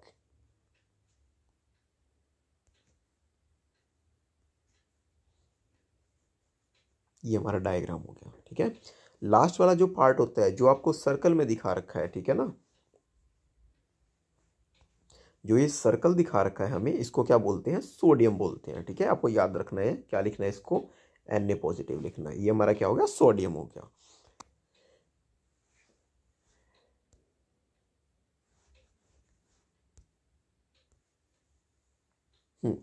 तो जो लास्ट वाला पार्ट था वो क्या था, सोडियम था। ठीक है, इसको आप नॉर्मली याद कर लीजिए, जो बाहर वाला पार्ट है सोडियम है हमारा, बीच में क्या है, ऑयल ड्रॉपलेट्स है। ठीक है ना, ओके, अब हम चलते हैं इसकी फॉर्मेशन के ऊपर, कैसे बनता है, क्या क्या होता है, क्या मिसल्स बनाता है, या फिर आपने देखा होगा जब भी हम डिटर्जेंट्स को यूज़ करते हैं कपड़े धोने के लिए तो वो क्लीनिंग एक्शन के थ्रू जो भी डस्ट होते हैं, जो पार्टिकल्स होते हैं वो सारे के सारे बाहर निकल जाते हैं, है ना। चलिए देखते हैं फर्स्ट पार्ट में क्या है। This activity demonstrated that effect of soap in cleaning, soap क्या करता है, क्लीनिंग में हेल्प करता है हमारी। ठीक है, most dirt is oily in nature, बहुत सारे डर्ट कैसे होते हैं, ऑयली सब्सटेंस में होते हैं। ठीक है, oil doesn't dissolve in water, जो ऑयल होता है वो पानी में डायरेक्टली डिजोल्व नहीं होता, तो हम किसका यूज़ करते हैं, सोप का इस्तेमाल करते हैं। The molecule of soap are sodium और potassium salts of long chain, ये क्या बनते हैं, सोडियम की और पोटेशियम की क्या होती है, बहुत लंबी लंबी चेन होती है, ये याद रखना है आपको, सोडियम और पोटेशियम की क्या है, वो लंबी लंबी चेन है, कार्बोक्सिलिक एसिड। क्लियर, पहला पॉइंट। उसके बाद बता रखा है the ionic end of soap interact with the water, जो आयनिक पार्ट होता है वो पानी में जाता है, जैसे कि चलो मैं डायग्राम बना के आपको यहीं पे शो कर देता हूँ, बीच में क्या होगी, ऑयल ड्रॉपलेट हो गई, ये पीछे गया, ये जुड़ गया इसके साथ, ये पीछे गया, ये जुड़ गया, ये तो हमारा सोडियम पॉजिटिव है ना, आपको पता है। ये क्या करेगा, जो बीच में हमारी डर्ट है या डस्ट है, कुछ भी पार्टिकल है, उसको तो पानी से बचाए रखेगा, और पीछे जो इसके मिसल सोडियम के पार्टिकल्स हैं ये पानी के साथ उसको मूव आउट करके निकाल देंगे। ठीक है, the ionic end of soap interact with water, जो आयनिक पार्ट है ये सोडियम का, ये इंटरेक्ट करता है पानी के साथ। ठीक है ना, ओके, बीच वाला पार्ट वहीं पे रहता है। द सोप मॉलिक्यूल दस फॉर्म्स स्ट्रक्चर, एक स्ट्रक्चर बना देगा जिसको क्या बोलते हैं, मिसल्स, इस पूरे पार्ट को क्या बोलेंगे हम, मिसल बोलेंगे। ठीक है ना, आपको याद रखना है, ये जो पूरा पार्ट है इसको क्या बोलते हैं, मिसल बोलते हैं। ठीक है ना, चलिए where one end of the molecule is towards the oil droplet, एक पॉइंट होगा ऑयल ड्रॉपलेट की तरफ, दूसरा पार्ट क्या होगा, फेस बाहर की तरफ होगा। This forms an emulsion in water, ये एमल्शन बना देगा और उसको बाहर निकाल देगा। सोपी सोपी देखते हो ना, जब भी आप हाथ धोते हो या किसी कपड़े को धोते हो तो सोपी सा स्ट्रक्चर बन जाता है उसका। द सोप मिसल्स दस help in pulling out the dirt in the water, तो ये सोप का जो मिसल्स बन जाते हैं ये उसको गंदगी को बाहर निकाल देते हैं पानी से। And we get the wash our clothes, इससे जो हमारे कपड़े होते हैं वो अच्छे से साफ़ हो जाते हैं और जो भी एक्शन होता है उसका क्लींजिंग एक्शन वो डस्ट को बाहर निकाल देता है और हमारे कपड़े बिल्कुल क्लीन हो जाते हैं। जो भी ऑयली सब्सटेंस है वो सारा उसकी वजह से बाहर निकल जाता है। ठीक है ना। अब ये पॉइंट्स बता रखे हैं किस तरह से एक्शन पूरा का पूरा काम करता है। अब बता रखा है मिसल्स के बारे में। ठीक है, ये इंपॉर्टेंट है, इसको ध्यान से सुनो। मिसल्स किस तरह से बनते हैं। Soaps are molecules in which two ends have different properties, दो एंड होते हैं इसके अंदर, एक होता है वाटर लविंग और एक होता है वाटर हीटिंग। ठीक है, ये याद रखना है हमें। ये वाला पार्ट कौन सा होता है, वाटर हीटिंग, और ये वाला पार्ट क्या होता है, सोडियम वाला वाटर लविंग, इसलिए पानी की तरफ रहता है बाहर। ठीक है, हाँ। अब चलते हैं हम आगे, क्या बता रखा है इसके अंदर, हाइड्रोफिलिक। ठीक है, ये पॉइंट कौन सा दिखा रखा है हमें, हाइड्रोफिलिक, इसका नाम याद कर लो। इस वाले पार्ट को क्या बोलते हैं, हाइड्रोफिलिक। ठीक है, जो वाटर लविंग है। हाइड्रोफोबिक, ये नीचे वाला पार्ट जो वाटर हीटिंग है। क्लियर, इतना दो पॉइंट याद हो गए। अब देखते हैं इसमें खुद क्या बता रखा है। चलिए, soap are molecules in which it have two ends different properties, one is hydrophilic end it interacts with water, ये पानी से रिएक्ट करता है। हाइड्रोफोबिक इंटरेक्ट्स विद हाइड्रोकार्बन्स, ये हाइड्रोकार्बन्स के साथ रिएक्ट करता है, जो भी निकालने गया है, ये डस्ट निकालने गया है, डर्ट निकालने गया है, ऑयली सब्सटेंस निकालने गया है, ये सारी चीज़। When soap is at the surface of water, जब भी सोप पानी के सर्फेस पे होता है, the hydrophobic tail of the soap will not be soluble in water, ये पानी में डिजोल्व नहीं होगी। And the soap will align along the surface of the water, वो वहीं पे तैरता रहेगा। And in the water and the hydrocarbon tail producing out of the protruding after out of the water, इसको बाहर निकाल देगा वो धीरक। ठीक है, उसके बाद इनसाइड वाटर, पानी के अंदर क्या होगा, these molecules have a unique orientation that keep the hydrocarbon portion out of the water, जैसे ही अंदर जाएगा मिसल की फॉर्मेशन करके फटाफट से बाहर उसको निकाल लेगा। जैसे कि अगर हम क्लीनिंग एक्शन के अंदर देखते हैं, देखिए फटाफट से, ये क्या है, डर्ट है, उसके अंदर डर्ट पे क्या हुआ, ये पार्ट गया, किसका गया, उसको क्लीन करने के लिए गया, तो ऊपर वाला पॉइंट कौन सा है, हाइड्रोफिलिक है, नीचे वाला कौन सा, फोबिक है। फोबिक उसके साथ जुड़ जाएगा, क्यों जुड़ेगा, क्योंकि वो पानी से डरता है। ठीक है, वो कौन सा है, वाटर हीटिंग है। ये जुड़ के क्या हुआ, उसके साथ जुड़ के मिसल्स बना दिया उसने, पूरा पूरा मिसल बना दिया। मिसल बनाने के बाद वो क्या करेगा, उस पूरे पार्ट को उससे बाहर निकाल ले आएगा और पानी के अंदर क्लस्टर बना के उसको छोड़ देगा वहाँ पे। ठीक है, चलिए ये बात रही इसकी। अब देख लेते हैं इसमें लिखा क्या है। 10 cluster of molecule in which the hydrophobic tails are in the interior of the cluster and the ionic end are on the surface of the cluster, ये उसको तोड़ के धीरे से बाहर निकालेगा। बाहर निकालने के बाद क्या होगा, पानी के साथ मिसल्स की फॉर्मेशन बन जाएगी और कोलोइडल सॉल्यूशन बन जाता है हमारा। ठीक है, प्रेसिपिटेशन के अंदर। ये आपने अपने वर्ड्स में लिख सकते हो, ये कई बार क्वेश्चन आ रखा है एग्जाम के अंदर 3 नंबर में। ठीक है, मिसल्स किस तरह से बनते हैं, फॉर्मेशन कैसे होती है, तो आपके को कुछ नहीं बताना, जस्ट जो भी आपने कोई भी कपड़ा लिया उसके ऊपर क्या हुआ, कोई भी डस्ट डर्ट एक्सेट्रा वट जो भी है बता दो आप। वहाँ पे हाइड्रोफिलिक क्या होता है हमारे पास, वाटर हीटिंग हो जाता है। हाइड्रोफोबिक कौन सा होता है, वाटर लविंग हो जा सॉरी हाइड्रोफोबिक कौन सा होगा, वाटर हीटिंग होगा। हाइड्रोफिलिक कौन सा होगा, वाटर लविंग होगा। ठीक है, ये उसके साथ जुड़ जाएगा, डस्ट को लेगा और बाहर निकाल देगा। बाहर निकालने के बाद क्या होगा, मिसल्स फॉर्मेशन हो जाएगी, पानी के अंदर वो क्लीनिंग एक्शन चलाएगा अपना और सोपी फॉर्मेशन के बाद बाहर निकाल देगा। ठीक है, ये इसकी क्लीनिंग एक्शन के अंदर काम है। ये आपको अच्छे समझ में आ गया होगा। इसके लिए मैं आपको क्वेश्चन आंसर्स भी प्रोवाइड कर दूंगा चैप्टर के लिए। ठीक है, चलिए अब लास्ट में देख लेते हैं एक बार क्या है, एक हल्का सा टॉपिक बच गया। However, you have observed while bathing that foam is formed when difficulty is going on. इसमें क्या बन जाते हैं, हमारे क्लस्टर्स बन जाते हैं जब भी हम पानी से अपने आप को धोते हैं। ठीक है, बॉडी वॉश करते हैं वटेवर एक्सेट्रा, उससे को स्क्रब करके क्या होता है, पानी के थ्रू जो भी डस्ट है हमारी बॉडी का सारा बाहर निकल जाता है। This is caused by the reaction of soap, soap reaction करता है with the calcium and magnesium salts. ठीक है, ये हमारी उस पर रिएक्ट करता है, which causes the hardness of the water, जिसकी वजह से जो हमारा पानी है वो उसको निकाल देता है। Hence you need to use a large amount of soap, इसकी वजह से ज़्यादा हमें सोप को यूज़ करना पड़ता है जब हमें निकालना पड़ता है। जो आपका मीठा पानी होता है उसके अंदर सोप को ज़्यादा यूज़ करने की ज़रूरत नहीं पड़ती, लेकिन जो खारा पानी आता है, हार्डनेस ऑफ वाटर, ठीक है, हार्ड वाटर आता है, इस तरह से उसके अंदर ज़रूरत पड़ती है। This problem is overcome by using another class of compounds called detergents. हम फिर किसको यूज़ करते हैं, डिटर्जेंट्स को यूज़ करते हैं इसके लिए, चाहे खारा पानी हो चाहे मीठा पानी हो, कोई खास फर्क नहीं पड़ता। Detergents are generally sodium salts of sulphonic acids और अमोनियम सोल्ट्स, ये बहुत ज़्यादा रिएक्टिव होते हैं जो इजीली उसको निकाल देते हैं, विद क्लोराइड्स और ब्रोमाइड्स आयंस एक्सेट्रा। इन दोनों के साथ जुड़ के। Both have long hydrocarbon chain, इनकी जो चेन होती है वो किसकी होती है, हाइड्रोकार्बन की चेन होती है, ठीक है। The charge and of these compounds do not form insoluble precipitate, इसकी वजह से इनसोल्यूबल प्रेसिपिटेट कभी नहीं बनता विद द मैग्नीशियम और calcium in the hard water. Thus they remain effective in hot water, इसलिए ये कैसे पानियों जनरली इफेक्टिव रहेंगे, हार्ड वाटर में और ज़्यादा अच्छे से रिएक्टिव रहते हैं। Detergents are usually use to make shampoos and products for cleaning clothes, detergents को किस में यूज़ किया जाता है, शैम्पूज में भी यूज़ किया जाता है, जिससे हमारे बाल वगैरह अच्छे से क्लीन हो जाए बिल्कुल, क्योंकि हमारे डे टू डे लाइफ के अंदर बहुत सारी हैट्रिक होते हैं जिससे, और बहुत बाहर पोल्यूशन होता है जिससे बाल चिप चिप हो जाते हैं, ठीक है। तो शैम्पू के अंदर इस तरह से प्रोडक्ट्स को डाला जाता है। चलिए ये चैप्टर आपका हुआ ख़त्म। इसके अलावा इसमें what have you learn they रखा है, इसको आप रीड कर लीजिएगा और एक बार ट्राई कीजिएगा एक्सरसाइज खुद सॉल्व करने के लिए। और इसके अंदर से इंपॉर्टेंट क्वेश्चंस की बात कर लेते हैं हम स्टार्टिंग से लास्ट तक। कौन कौन से इंपॉर्टेंट क्वेश्चंस हैं वो मैं मार्क कर देता हूँ आपके लिए, आपके एग्ज़ाम के पॉइंट ऑफ व्यू से। टॉपिक तो मैंने आपको बता ही दिए पढ़ते पढ़ते साथ में कौन कौन से टॉपिक्स इंपॉर्टेंट है हमारे लिए। ओके, फर्स्ट इसकी बात करेंगे तो इसमें आप फर्स्ट क्वेश्चन कर लीजिएगा।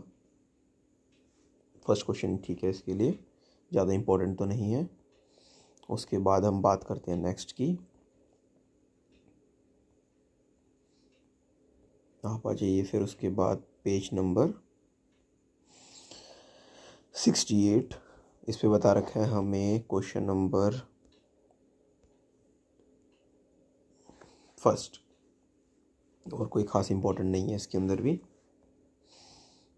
फिर हमारे पास इंपॉर्टेंट क्वेश्चन में आ जाता है क्वेश्चन नंबर 4 और 5, ये इंपॉर्टेंट है यहाँ पे हमारे लिए।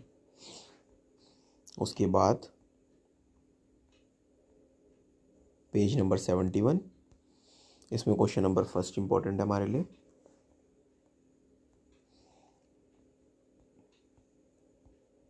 देन इसमें मैंने आपको बता ही दिया what are oxidising agents important है, क्वेश्चन नंबर सेकंड।